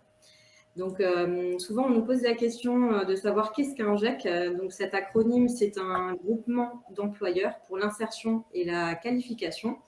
Donc, c'est tout simplement un collectif d'entreprises qui pilote la structure et qui œuvre au quotidien pour favoriser l'insertion des personnes qui sont éloignées de l'emploi, mais pas que. Donc, quand on parle de candidats éloignés de l'emploi, on va parler de jeunes sans qualification, de demandeurs d'emploi de longue durée, mais également de réfugiés ou tout simplement de candidats à la recherche d'une voie par le biais de l'alternance. Donc, on est également piloté et nous sommes un outil de la profession, puisque la profession intervient également dans notre activité et a aidé à la construction de la structure, donc la Fédération nationale des travaux publics. Notre mission principale, c'est de résoudre des problématiques structurelles de recrutement, puisque aujourd'hui, nous nous adressons à des chefs d'entreprise qui ont des problématiques de recrutement et nous accompagnons des candidats dans le but de poursuivre leur alternance vers un emploi durable. Donc, notre leitmotiv, c'est bien évidemment l'emploi durable. Et nous mettons en œuvre des contrats d'apprentissage, mais également des contrats de professionnalisation. Alors, nos missions au sein du GEC sont très diverses. Donc, on va avoir une activité qui se concentre sur quatre champs. Donc, concrètement, on va recevoir, analyser et formaliser une réponse RH liée à une problématique de recrutement d'une ou plusieurs entreprises adhérentes. Donc, on va recruter un ou plusieurs candidats qui peut avoir des difficultés d'accès à l'emploi. Et pour ça, on va promouvoir les métiers. Donc, pour nous, il est important de maintenir des relations avec nos différents partenaires de l'emploi. Donc, on parle bien évidemment des structures telles que les pôles emploi, les missions locales, mais ça peut être également des forums, des associations, pardon. Nous sommes présents lors des événements, je dirais, qui sont sur le territoire économique local. Et on va donc recruter à travers tous les partenaires de l'emploi qui peuvent nous apporter du public. Le rôle de la structure, c'est bien évidemment de construire l'ingénierie de formation, puisqu'on parle de contrats d'apprentissage, mais nous accompagnons également des candidats sur des contrats de professionnalisation avec des parcours adaptés. Donc, à nous de consulter les différents organismes de formation et de créer le parcours qui sera le plus adapté pour l'entreprise, mais aussi pour obtenir des compétences sur un métier visé pour le salarié. Donc, on porte les différents contrats. Donc, nous sommes l'employeur des salariés et nous gérons toute la partie administrative, donc de l'établissement du contrat de travail jusqu'à la gestion de la paye et le financement des différentes formations qui sont prévues dans le cadre du contrat de travail. Alors, la force de la structure, c'est bien évidemment le service global, mais c'est surtout l'accompagnement, puisqu'on assure un suivi personnalisé pendant toute la durée du contrat de travail, avec l'établissement d'un double tutorat, donc un tuteur métier qui va gérer la partie transmission des compétences métiers sur chantier ou en encadrement de chantier, et l'accompagnement socio-professionnel avec un tuteur socio-professionnel qui fait partie de notre structure. Voilà un peu sur les quatre champs d'activité sur lesquels nous intervenons.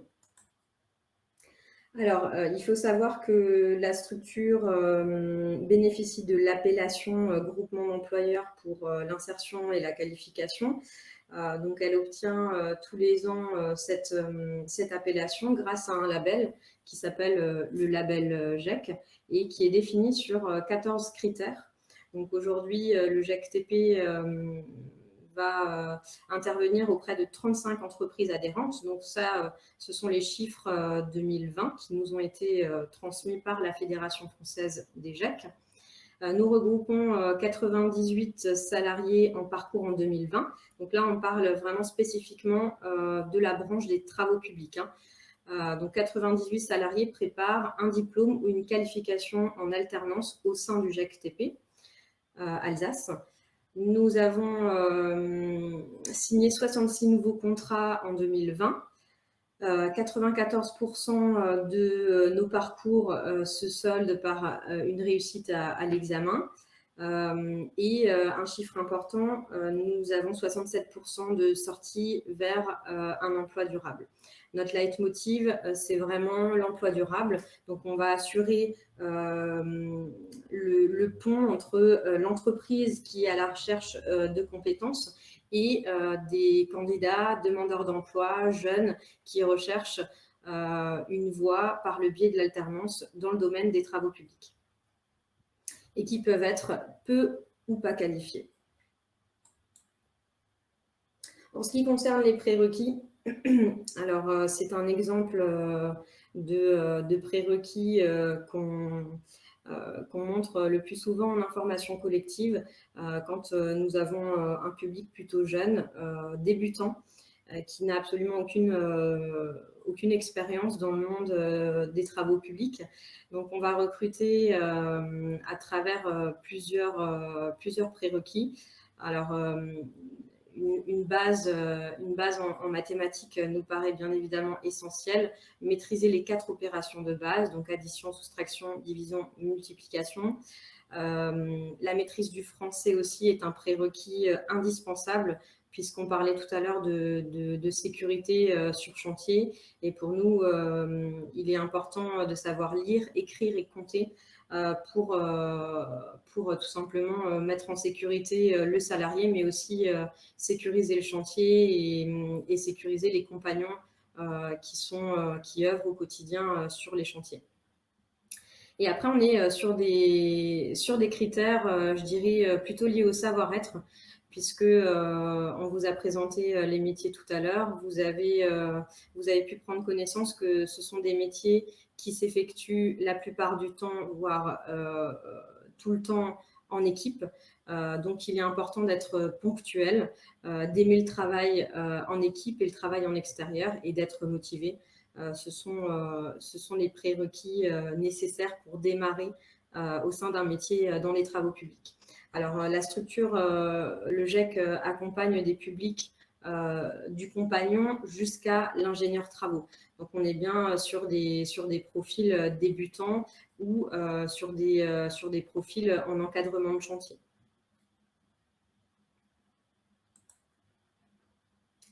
Alors, pour illustrer ma présentation, je vais vous parler d'un salarié qui est arrivé l'année dernière au sein de notre structure, qui est un jeune mineur non accompagné, qui est né en février 2003, qui s'appelle Sila Abdoulaye et qui est actuellement en parcours chez nous en CAP constructeur en canalisation. Donc, c'est un jeune qui m'a été orienté par une structure qui accompagne les jeunes mineurs non accompagnés, qui s'appelle le SAMNA. Donc, suite à une annonce postée pour une entreprise du secteur alsacien, le candidat a postulé. Et je l'ai reçu en entretien et lors de l'entretien, il m'exposait ses motivations pour entrer dans le monde des travaux publics, notamment le fait de vouloir travailler en extérieur, d'être manuel, mais aussi de mettre en avant le sens du travail en équipe, puisque pour nous, ce sont des valeurs qui sont importantes et qui s'apparentent aussi aux valeurs sportives. Dont il faisait partie. Donc, c'est un jeune homme qui actuellement est en CAP constructeur en canalisation au sein du CFA Le Corbusier à Elkirch et qui a intégré une entreprise du territoire qui s'appelle Trabé, qui est spécialisée dans les métiers de la route. Et et dans les métiers des réseaux. Donc, l'accompagnement au sein de la structure se fait par double tutorat, puisque le tuteur métier est là pour intervenir sur le champ des compétences et bien sur la partie métier. Et nous intervenons sur la partie socio-professionnelle. Donc, c'est un parcours en alternance qui est maîtrisé, puisque la qualité de l'alternance, pour nous, c'est un facteur de réussite. Et le rôle du GEC est bien sûr d'assurer un lien entre le salarié, le formateur et le tuteur en entreprise.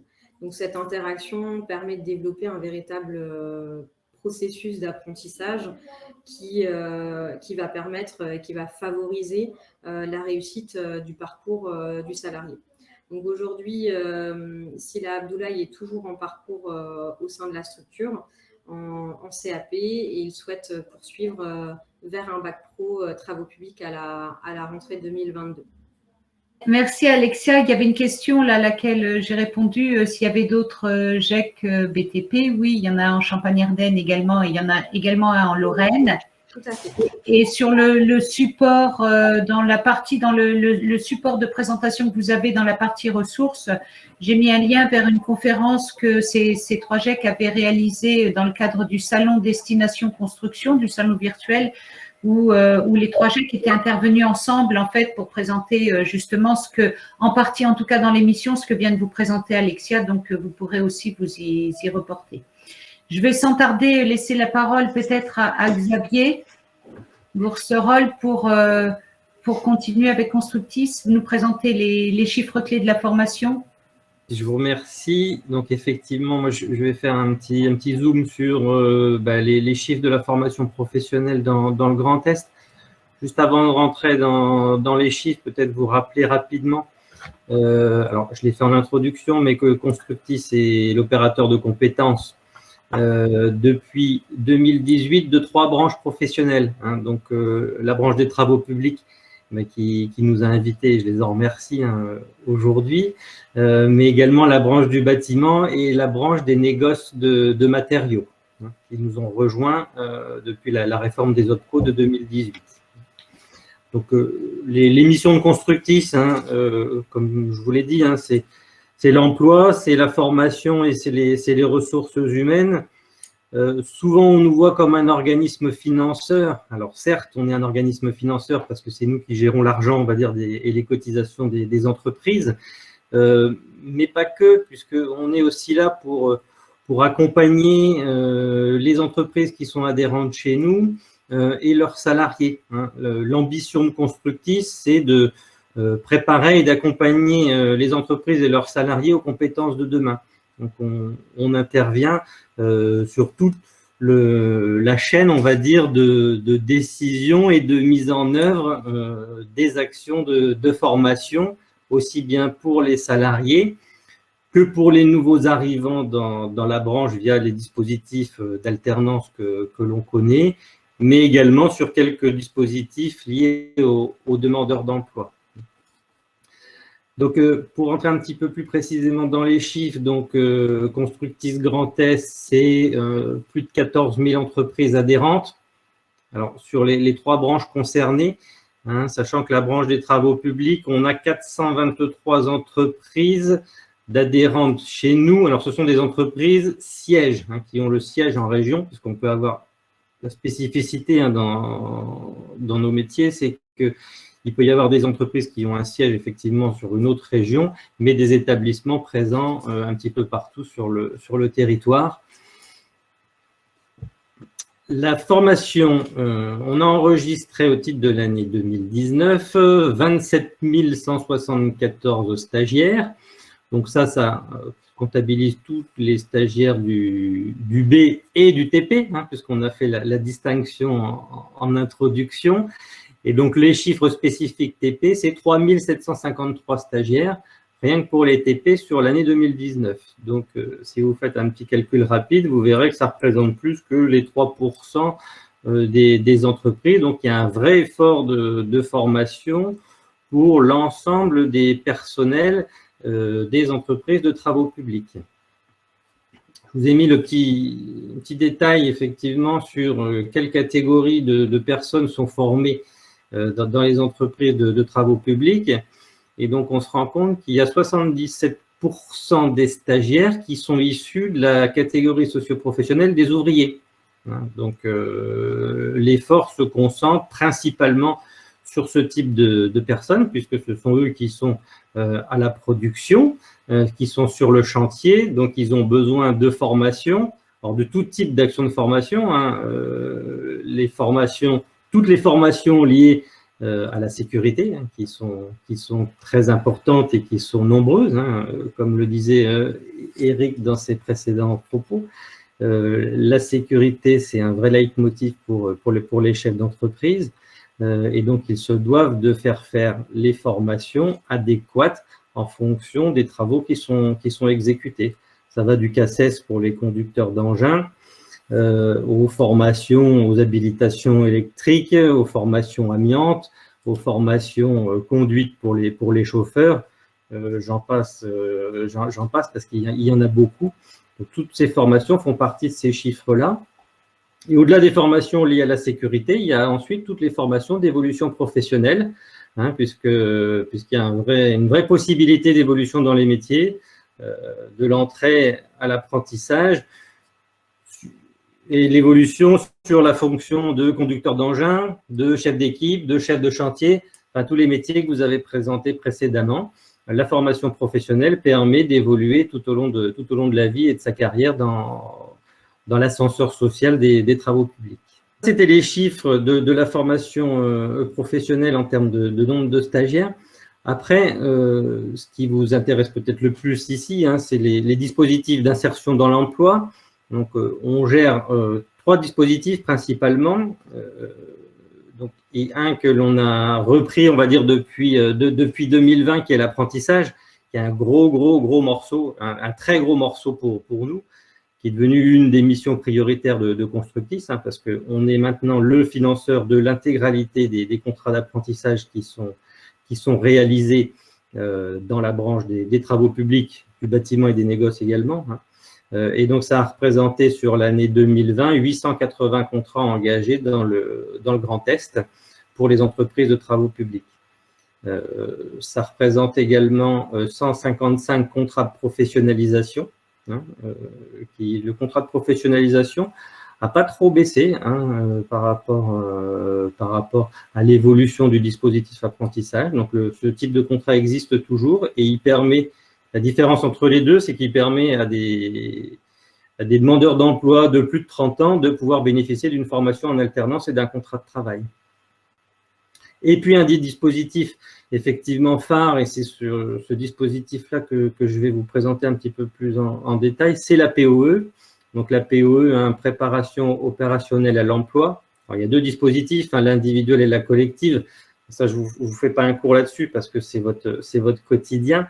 Mais voilà, sur l'année 2019, c'était 144 demandeurs d'emploi formés par Constructis sur les différents métiers. Un petit zoom spécifique sur la POEC parce que c'est un dispositif qui est quand même assez prisé et très demandé par les entreprises et puis par les organisations professionnelles et notamment la Fédération des travaux publics. En 2020, malgré les circonstances qu'on a pu connaître et les difficultés rencontrées, on a quand même réussi à mettre en place un certain nombre de POEC sur la région. Il y a 11 formations qui ont pu démarrer. Alors, principalement sur le second semestre. Et donc, 103 stagiaires ont été formés et c'est un dispositif qui nous a coûté, on va dire, un petit peu moins de 400 000 euros. 400 000 euros ont été engagés pour former ces 103 stagiaires. Donc, la POEC, j'imagine que vous connaissez le dispositif. Moi, je voulais insister un petit peu plus et vous présenter 2 exemples. Alors après, j'aurais pu en choisir d'autres, mais c'est 2 exemples qui sont assez parlants. Et c'était pour vous expliquer comment vient l'idée, on va dire, et de la mise en œuvre d'une POEC. Comment ça démarre? Quelle est la genèse, on va dire, du dispositif? En fait, la commande de POEC, elle vient généralement, voire exclusivement, d'un besoin exprimé par une entreprise ou un collectif d'entreprises. Et ce collectif d'entreprises est représenté par, là en l'occurrence, la Fédération des travaux publics. C'est pour ça que j'ai choisi de vous présenter celle qui a été faite sur Châlons. Alors, ce n'était pas l'année dernière, il y a quelques années, il y a 2 ou 3 ans. Mais voilà, il y avait un besoin exprimé par 3 entreprises du bassin chalonnais qui, au même moment et au même endroit, avaient des difficultés de recrutement et avaient besoin de personnel de chantier, de personnel de production. Donc, via la Fédération des travaux publics et donc Guillaume Mangeur, ils nous ont sollicités pour essayer de monter une opération. Et de là est née l'opération POEC. Ah, parce qu'on a perdu Xavier. Alors, pour rebondir sur ce que dit Xavier, effectivement, la Fédération de Champagne-Ardenne, on a souhaité, il y a 2 ans, c'était il y a 2 ans de mémoire, on souffrait d'un manque de personnel sur le bassin chalonnais. En tout cas, on était plusieurs entreprises à identifier ce problème.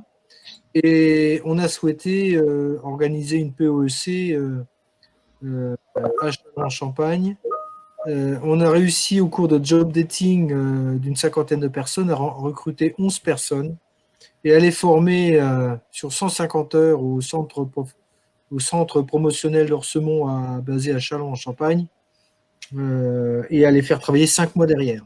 Donc c'était plutôt une réussite, puisqu'à l'issue de ce mois de formation, déjà on n'a eu aucune défection, tout s'est super bien passé. On a retrouvé 11 personnes à la fin du stage qui avaient un grand sourire et heureux de retrouver le plaisir, en tout cas du plaisir à travailler. On les a mis en situation, on les a mis en situation, ils ne sont pratiquement pas allés en salle, mais on a pu les mettre au travail juste derrière. Et je peux vous dire que 2 ou 3 ans plus tard, moi j'en ai encore 2 chez moi, sur les 3 que j'avais, dont un qui est embauché. Voilà, donc c'est des choses qui fonctionnent. Et on va, Xavier, je ne sais pas si tu es au courant, mais on a décidé de recommencer l'opération avec le département de la Marne à destination des gens bénéficiaires de RSA pour sortir sur les bassins d'emploi d'Épernay, Châlons, Reims et voire de Vitry-le-François, d'aller sortir quelques personnes de ce RSA et de les accompagner en direction des travaux publics. Voilà. Donc, c'est quand même un super dispositif. Les travaux publics de Champagne-Ardenne s'en sont emparés et ça a quand même très, très bien marché.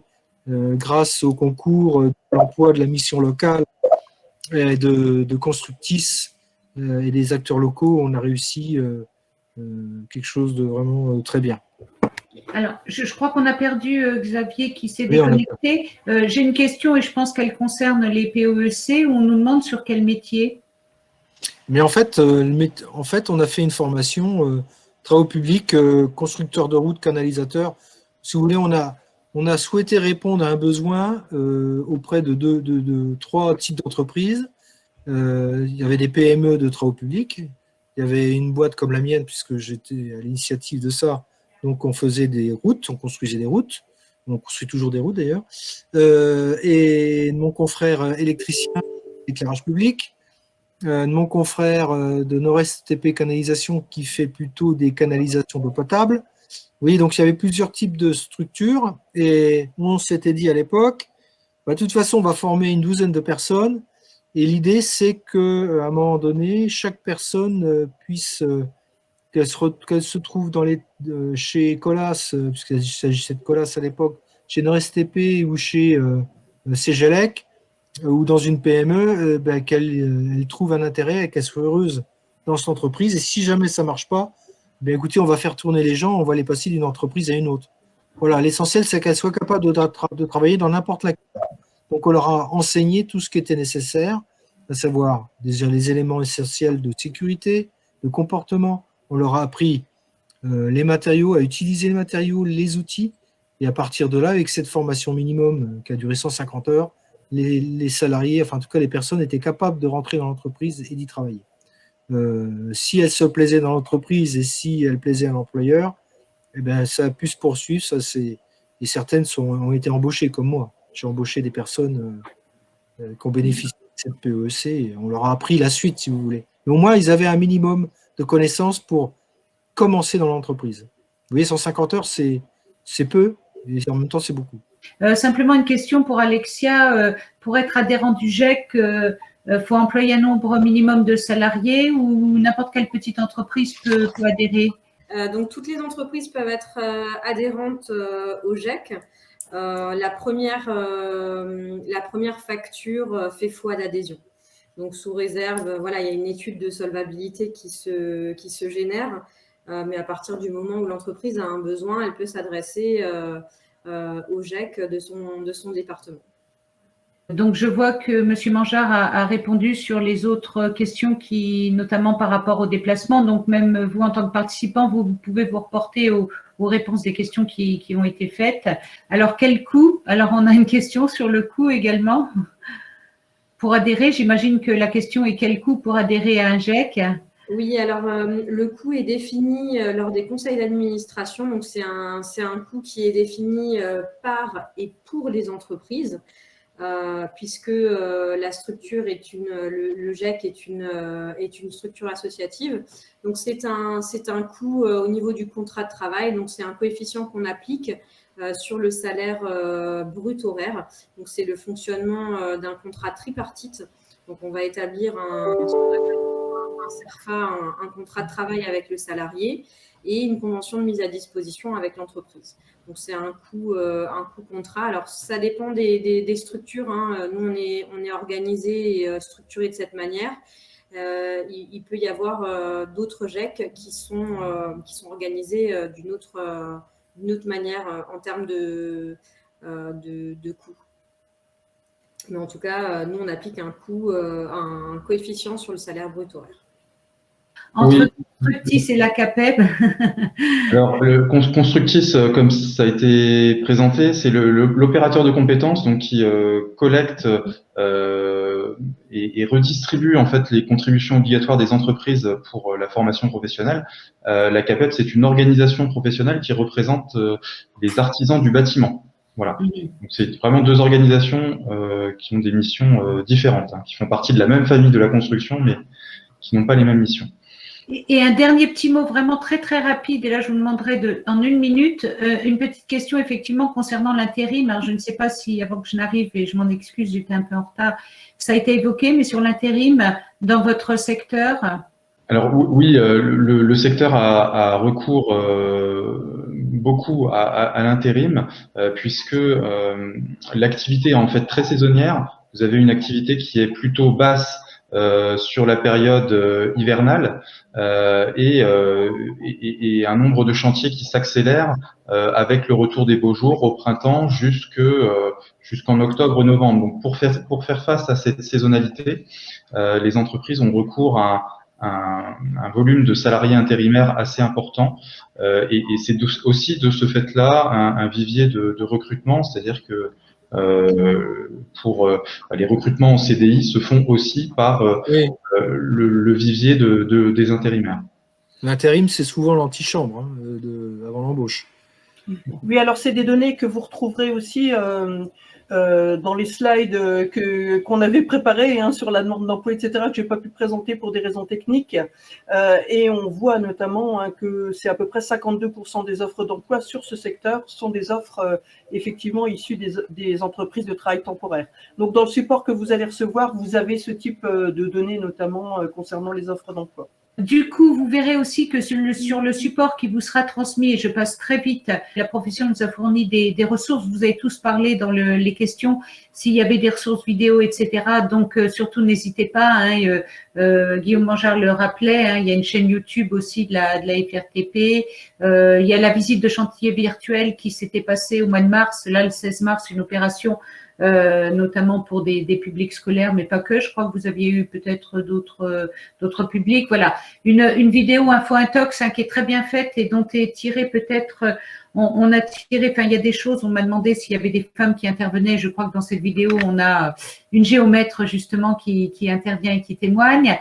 Je vous ai remis également des ressources que nous, on avait au niveau de la région, notre chaîne YouTube et puis ce dont je vous parlais, Casque Inject, les préjugés, etc., donc spécifiques au secteur. Vous y retrouverez aussi après voilà, des ressources qu'on a en Grand Est, des ressources que Pôle emploi propose également, et on va passer peut-être un peu vite là-dessus. Tout ça, vous les aurez sur le support. Pour finir, déjà, vous aurez aussi la programmation des prochains ateliers sectoriels qui seront organisés et déjà datés, donc ce qui vous permettra déjà de noter les dates. Surtout, remercier l'ensemble des professionnels qui sont intervenus. On a perdu un Guillaume et Xavier, mais en tout cas, on les remerciera vraiment. Peut-être laisser le mot de la fin à Monsieur Hardy, et quand je dis le mot de la fin, il vous reste 1 minute, chrono. Voilà. Et puis, remercier l'ensemble des participants également et vous remercier encore vivement pour toutes ces interventions. Merci bien. Écoutez, pour faire court et concis, déjà, je remercie les 120 personnes qui ont participé et qui ont nous écouter, et j'espère que vous connaîtrez un peu mieux notre secteur et que vous pourrez nous envoyer du monde. On serait heureux de l'accueillir et de lui apprendre le métier. En tout état de cause, sachez qu'on recrute en ce moment, on recrute en permanence, on forme, que ce soit par la formation initiale, par la formation continue, par la voie de l'apprentissage, on n'arrête pas, que ce soit au travers d'Inject ou pas. Et on est heureux de pouvoir accueillir aussi des personnels féminins. Et ce que je voulais ajouter surtout, c'est n'hésitez pas à solliciter la Fédération des travaux publics d'Alsace, de Lorraine ou de Champagne-Ardenne. Si vous souhaitez visiter un chantier, si vous souhaitez nous rencontrer, on se fera un plaisir de vous accueillir sur les chantiers, de vous les faire avec des groupes, même de demandeurs d'emploi ou pas. Merci Monsieur Hardy, merci à l'ensemble des participants. Merci à l'ensemble des professionnels qui se sont investis. On a retrouvé Monsieur Gourcerol, désolé pour la déconnexion sauvage. On a vraiment eu des problèmes techniques aujourd'hui. Encore merci, et simplement pour vous dire qu'effectivement, un replay donc est disponible dès la fin de cet atelier. Il sera disponible sur les outils intranisés, dans les outils de Pôle emploi, donc pour les agents Pôle emploi, mais également donc sur nos outils régions dans leur folio pro. Donc surtout, n'hésitez pas à le faire savoir et à le transmettre à d'autres participants qui n'ont pas pu être présents, qui seraient intéressés. Et donc le support de présentation accompagnera ce replay.